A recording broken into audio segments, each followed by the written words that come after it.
13th week nominations అయితే జరిగిపోయాయి.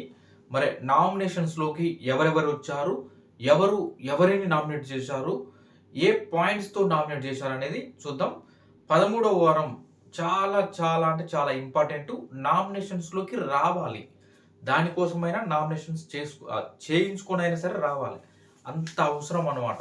నువ్వు టాప్ 5కి పోవాలన్నా అవసరమే. టాప్ 1, 2 అవ్వాలన్నా కూడా అవసరమే ఈ నామినేషన్స్. కాబట్టి మరి ఈ నామినేషన్స్ ప్రక్రియ ఎలా జరిగిందంటే తెలుసు కదా సీసాలు. షుగర్ సీసాలు ఉంటాయి కదా! షుగర్‌తో చేసిన సీసాలు. షూటింగ్స్‌లలో యూజ్ చేస్తారు ఆ సీసాలు.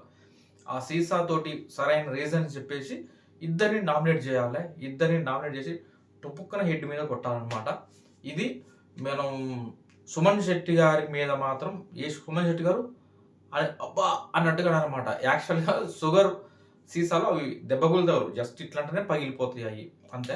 రీతు వచ్చేసి సుమన్ గారిని టపుక్కన కొట్టేయగానే అబ్బా! అన్నట్టు ఎక్స్‌ప్రెషన్స్ ఇస్తాడనమాట. అది అంత గట్టిగా తగిలిందా అనిపిస్తాం. సుమన్ శెట్టి గారు ఇంత చేయమంటే ఇంత చేస్తుర్రు. అంటే మార్చుకో సుమన్ ఏంటి ఇంకెంతసేపు చూసినా సంజన్‌నే చేస్తావా? నామినేషన్స్‌లో సంజనే, కంటెండర్‌షిప్‌లో సంజనే, కెప్టెన్ టాస్క్‌లో సంజనే, ఇక్కడ సంజనే, ఎక్కడ చూసినా సంజనేనా? ఎప్పుడు సంజనేనా? ఏమన్నా మార్చుకో సుమనన్న అనే విధంగా అయితే నాగార్జున గారు కూడా చెప్పారు. మరి చూడాలి సుమనన్న ఏం మార్చుకుండు, ఎవరిని నామినేట్ చేశాడు. ఇక నామినేషన్స్ ప్రక్రియలో ఫస్ట్ ఇమాన్యుల్ వస్తారు.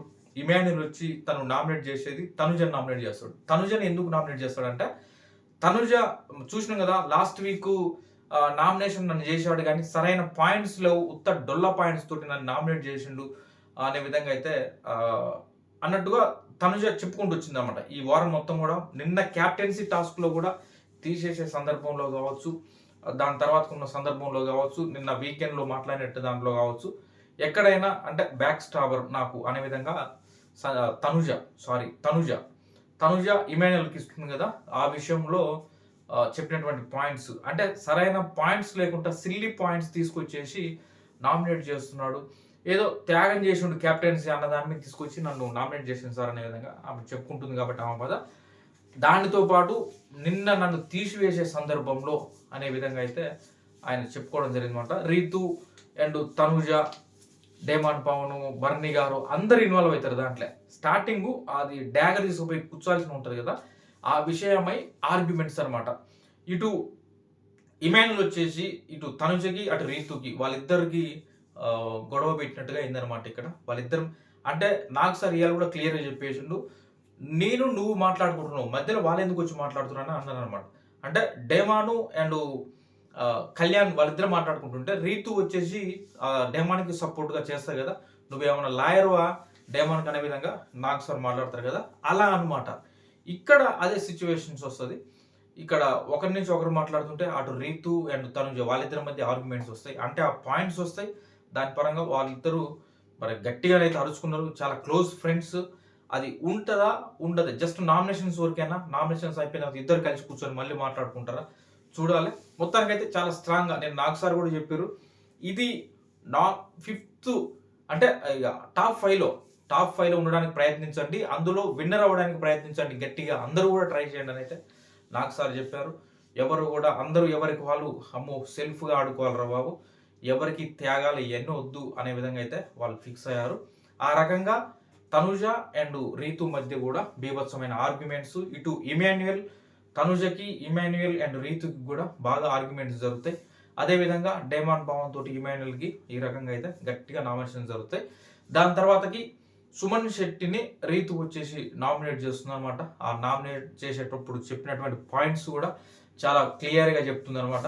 మరి ఆశ్చర్యం అనిపించింది. సుమన్ శెట్టి గారు ఫస్ట్ డ్యాగర్ తీసుకొస్తారు. డ్యాగర్ తీసుకొచ్చి రీతుకి ఇస్తాడు ఫస్టే. రీతుకి ఇచ్చి సుమన్ శెట్టి గారు చెప్పే పాయింట్స్ ఏంటంటే నిన్న రీతు ఈ వారం కెప్టెన్ చాలా అద్భుతంగా చేశావు నువ్వు. నువ్వు మళ్ళీ కెప్టెన్ కావాలని చెప్పేసి నేను డ్యాగర్ నీకు ఇస్తున్నా. మరో వారం కూడా నువ్వు కెప్టెన్ అయ్యి అద్భుతంగా చేయాలనే విధంగా మరి సుమన్ శెట్టి గారు అయితే రీతుకి ఇచ్చిండు. మరి రీతు ఏ పాయింట్స్ తోటి సుమన్ శెట్టి గారిని నామినేట్ చేశారో అర్థం కాలేదు. మొత్తానికైతే సుమన్ శెట్టి గారి మీద పాయింట్స్ అంటే తను ఎక్కడ కరెక్ట్‌గా ఉండట్లేదు, ఎక్కడ కరెక్ట్ స్టాండ్ తీసుకోవట్లేదు. అంటే ఎక్కడికి పోతే అక్కడ ఆ విధంగా ఎక్కడ చెప్పాల్సిన మాటలు అక్కడ చెప్పినట్టుగా తను ఉంటుండనేసి రీతు తన పాయింట్స్ చెప్తూ సుమన్ శెట్టి గారిని అయితే మొత్తానికి నామినేషన్స్లో పెడుతూ ఆ సీసా తీసుకొచ్చి కొట్టినప్పుడు మాత్రం సుమన్ శెట్టి గారు ఇచ్చేటువంటి ఆ ఎక్స్ప్రెషన్ చూస్తే అమ్మ సుమనన్నకు దెబ్బ తగిలింది ఏంద్రా అని అనిపించింది. పాపం మరి సుమనన్నకు అయితే ఆ రకంగా రీతు నామినేషన్స్లో చేసింది. ఇంకొకటి మేజర్గా చెప్పుకోవడానికి ఈ ఈ నామినేషన్స్లో గట్టిగా వార్ జరిగింది ఏదా అంటే భరణి గారు మరొకసారి రెచ్చిపోయారు, ఆయనలోని ఫైర్ చూపించారు అనిపించింది. కానీ కాకపోతే సంజన మీద చూపించడం అనేది ఎందుకో అది కరెక్ట్గా అనిపించలే. వారం మొత్తం కూడా హౌస్ మొత్తం మాట్లాడుకురు, ఏందిరా అసలు ఎవరు లేని బాండింగ్, వీళ్ళకేంది వారం ఇంత బాండ్ అయిపోయారేంటి భరణి గారు సంజన గారు అని హౌస్ మొత్తం కోడే కూర్చుంది. బయట చూసే వాళ్ళు కూడా అరే భలే ఉన్నారు కదా, ఎంటర్టైన్ చేస్తున్నారు, బాగా చేస్తున్నారు వీళ్ళిద్దరు అని ఎక్కడ చూసినా వీళ్ళిద్దరు కూర్చొని మాట్లాడుతున్నది. మధ్యలో సుమన్ గారు వచ్చిపోతుండేది, దివ్య కూడా ఎక్కువ ఇవ్వకపోయేది. సుమన్ శెట్టి మధ్యలో వెళ్తుండే, అంత క్లోజ్గా అంత మంచి ఫ్రెండ్స్ అయ్యారా అనే విధంగా అనిపించింది. కానీ ఫైనల్గా చూస్తే అంటే భరణి గారికి మరి హర్ట్ అయి ఉండొచ్చు ఖచ్చితంగా. ఆయన ట్యాబ్లెట్లు తీసేసి దాచిపెట్టి చేసింది రీజన్ ఏంటంటే సంజన అండ్ భరణి వాళ్ళిద్దరు మాట్లాడుకునే సందర్భంలో ఏదైనా చేయాలి, మనం ఏదైనా చేయాలనేసి సంజన గారు చాలాసార్లు భరణి గారితో అన్నది పోయి వేరే వాళ్ళని తీస్తే ఎట్లుంటుందేమో, భరణి అన్నకి నాకు కొద్దిగా లైన్ అన్నకి నాకు కొంచెం బాండింగ్ ఏర్పడదు కాబట్టి లైన్ అన్నయ్య టాబ్లెట్స్ తీసి పక్కన పెట్టి కొంచెం ఏదన్నా ఒక ఫన్ చేద్దాం అనే విధంగా ఆమె అనుకుంది. కానీ పాపం ఆయనేమో ఆ రోజు నైట్ వేసుకోవాల్సిన టాబ్లెట్స్ ఉన్నాయంట దాంట్లో. సంజన గారు ఏముంటుందంటే అన్న నైట్ కూడా వేసుకుంటావు, నువ్వు డే టైంలో వేసుకుంటావేమో, నైట్ వేసుకునే టాబ్లెట్స్ లేవు అనుకున్నాను నేను. ఇంకా మెగ్నీషియం టాబ్లెట్లు ఉంటే కొన్ని తీసి అక్కడ ఏదో ఒక టిష్యూలో పెట్టి అక్కడ పక్కన పెట్టిందంట. అది కొంచెం అప్పుడు ఏమనలేదు.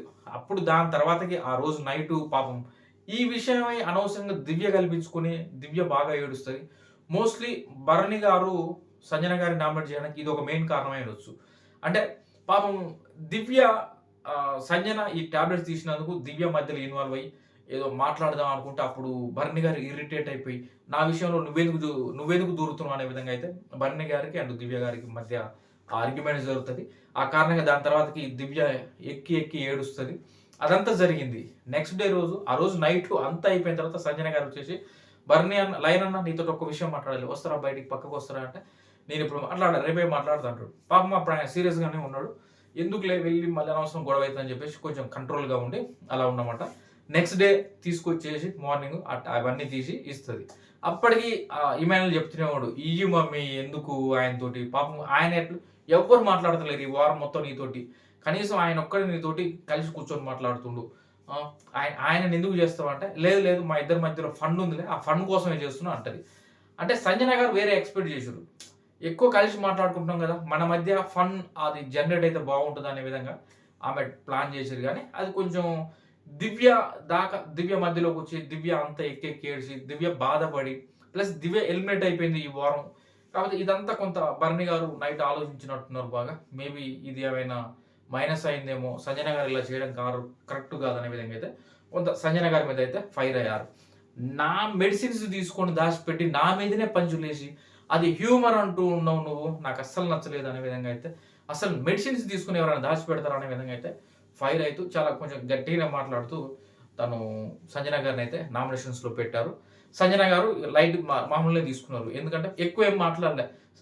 లైన్ అన్నా మనం క్లోజ్గా ఉన్నాం కదా ఫన్ అనుకున్నా నేను అనేసి ఆమె అంటుంది తప్పితే అంతకుమించి సంజన గారు కొంత కంట్రోల్గానే ఉన్నారు ఈసారి నామినేషన్స్లో భరణి గారితో నామినేషన్ అయినప్పుడు. దాని తర్వాతకి ఎంతమంది అయిపోయారు ఇప్పుడు మొత్తానికి ఆల్మోస్ట్ ఇమాన్యుయల్ బ్యాడ్ లక్ ఏమో, మనకున్న ఇన్ఫర్మేషన్ మనకు వచ్చినటువంటి ఇన్ఫర్మేషన్లో మాత్రం ఇమాన్యుయల్ నామినేషన్స్లోకి రాలేదు అని వచ్చింది. అటు కళ్యాణ్ వాళ్ళిద్దరు నామినేషన్స్ లేరు, మిగతా 6 మెంబర్స్ నామినేషన్స్లో ఉన్నారు. అది భరణి గారు, తనుజ, రీతు, డెమన్ పవన్, సుమన్ శెట్టి, సంజన గారు వీళ్ళ 6 నామినేషన్స్లోకి వచ్చారని అయితే సమాచారం ఉంది. ఇది నిజంగా ఇమాన్యుయల్ నామినేషన్స్లోకి రాకపోతే మాత్రం అంటే కంప్లీట్ నామినేషన్స్ జరగలేదని ఇంకా మనకి క్లియర్గా ఆల్మోస్ట్ ఎండింగ్కి వచ్చింది, నామినేషన్స్ ఎండింగ్కి వచ్చాయి అనేటువంటి ఇన్ఫర్మేషన్లో ఈ 6 మెంబర్స్ది వచ్చింది.